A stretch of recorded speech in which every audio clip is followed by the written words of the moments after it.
반갑습니다. 네, 반갑습니다. 좀 쉬셨어요? 네, 좀 쉬었습니다. 이상 중수본 방역총괄반장 민토였습니다. 감사합니다.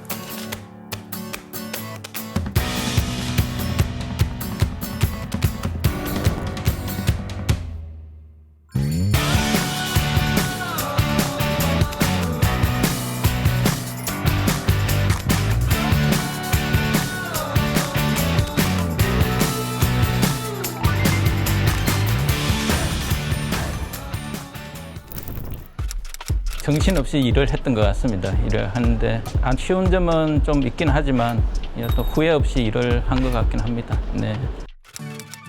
예과 때 읽었던 책 중에 하나가 소설 동의보감이라는 책이 당시에 상당히 이제 유명했던 책입니다. 또 드라마로 제작되기도 했던 책인데 거기에 보면 소위 중이 대의라는 그런 이제 문구가 나오는데 소위는 병을 치료하는 의사, 중의는 마음을 치료하는 의사, 그리고 대의는 사회나 국가를 어떤 치료하는 의사라고 그렇게 이제 표현을 하고 있습니다. 예방의학이라는 과목을 이제 배우면서 그와 상당히 유사한 문구를 본 적이 있습니다. 그게 세계보건기구에서 건강을 정의를 했던 내용인데요. 건강이 신체적, 그리고 정신적, 그리고 사회적으로 완전히 웰빙한 상태를 건강이라고 그렇게 이야기를 했습니다. 그러니까 신체적, 정신적인 것은 우리가 익히 알고 있지만은 사회적 건강이라는 것이 상당히 저한테는 신선하게 그렇게 당시에 와 닿았고 예방의학 또는 사회의학 이런 분야도 신체적 질병을 치료하거나 정신적인 부분들을 치료하는 것 못지않게 또 중요할 수 있겠구나라는 그런 생각을 했었던 것 같습니다. 어린 시절에. 내가 앞으로 어떠한 길을 갈 것이냐, 의사로서 어떤 길을 갈 것이냐, 꼭 의사가 아니다 하더라도 뭐 다양한 학문이 있으니까 그 학문을 배우면서 내가 어떠한 사람이 될 것이고 어떠한 길을 가야 될 것인가 라는 것을 가장 깊이 고민하는 시기가 대학에 있는 시기라고 그렇게 생각을 합니다.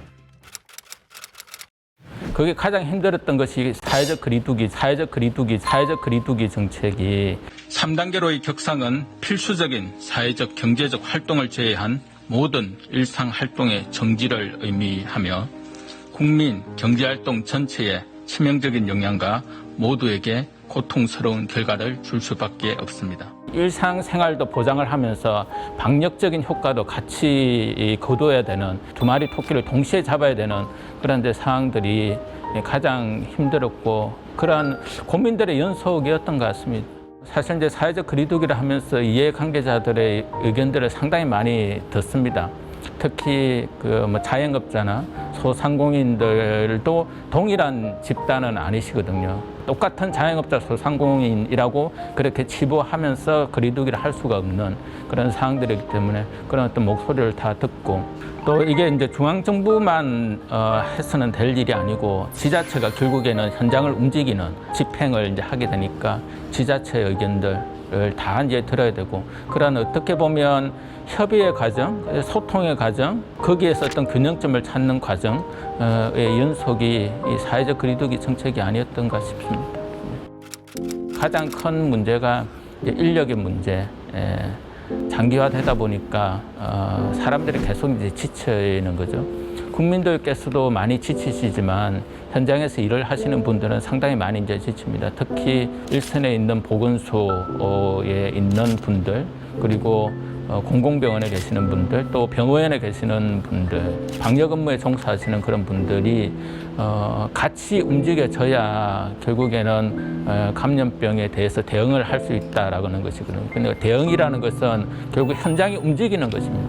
근데 그 현장을 움직이는 것이 사실은 아주 제한적인 사람들에 의해서 그것이 움직여지는 거죠. 왜냐하면 모든 사람들이 다 그것을 할 수는 없는 것이니까. 그러다 보니까 그것에 대해서 일일이 다 대응을 하다 보면 상당히 스스로가 이제 소전이 되는 것이죠. 그 소진된 상태에서 계속해서 1년 이상을, 1년 6개월 동안을 계속해서 하다 보니까 아무리 강심장을 가지고 있고 아무리 신념이 있는 사람이라 하더라도 지칠 수밖에 없고 그렇다 하더라도 그 사람을 교체를 해줄 수도 없는 그런 노릇이다 보니까 그런 부분이 현장에서 가장 어려워하는 부분인 것 같습니다. 같이 일하는 또 과장이나 사무관들이 이야기를 공통적으로 하는 것 중 하나가 공무원보다 더 공무원스럽다 라고 이야기를 계속 하더라고요. 제가 외부에서 온 사람이잖아요.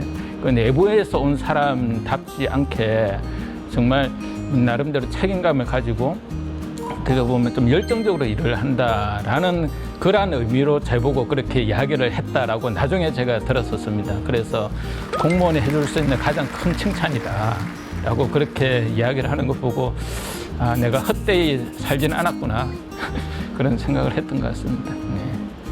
그냥 어떻게 보면 책임감으로 버텼던 게 가장 큰 것 같습니다. 지쳐서는 안 되겠다라는 그런 좀 생각들도 했던 것 같고 언젠가는 끝나겠지라는 그런 생각으로 그냥 버텼던 것 같습니다. 아무래도 코로나19는 계속 변이를 거듭하면서 계속해서 같이 갈 가능성이 높다. 그리고 계절 독감도 우리가 매년 이제 예방접종을 받듯이 코로나19도 매년 예방접종을 받을 가능성들이 상당히 높다. 그렇게 하면 외국에서 개발된 백신에 의존하는 것이 아니라 우리도 백신 주권 국가가 좀 될 필요가 있겠다. 이번 코로나19를 겪으면서 우리가 방역 우수 국가로 전 세계에 알려진 만큼 이제는 백신과 치료제 부분에서 코로나19뿐만 아니라 감염병에 대한 백신 치료제 개발해서 우리가 전 세계적으로 우수한 국가로 발돋움하고 도약을 해야 될 필요가 있지 않느냐. 대학이 어떤 제품을 개발하고 하기는 상당히 한계가 있을 수가 있습니다. 하지만 그 제품을 개발하기 전에는 항상 기초 연구가 매우 중요하거든요. 근데 우리나라는 아직까지는 기초 연구 분야에서 외국의 선진국만큼 그렇게 따라잡지는 못하고 있는 그런 상황이고, 특히 이제 백신 치료제와 관련된 기초 연구는 더더욱 그렇습니다. 그래서 대학이 그러한 인재들을 양성을 하고 기초 연구 역량들을 올려야 되는 가장 큰 이유가 또 코로나19로부터 우리가 또 대학이 부여받은 또 소명이 아닌가라고 그렇게 저는 좀 생각을 합니다.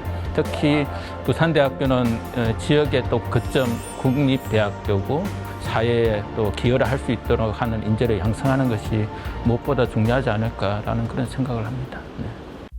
어떤 국립대학이라는 그 명칭 자체, 또 지역에서 중심적인 역할을 하는 그 자체가 저는 이제 정책을 전공을 했는데 정책에 대해서 어떤 이야기를 하고 정책이 어떻게 돌아가거나 집행이 되구나라는 것을 좀 더 가까이 경험을 할 수 있었던 그런 기회들이 부산대학교에 있으면서 많이 열려 있었던 것 같습니다. 그래서 그러한 경험들이 사실은 제가 중앙정부의 어떤 고위 공무원으로 가서도 가장 큰 이제 밑거름이 되었다라고 저는 생각을 합니다.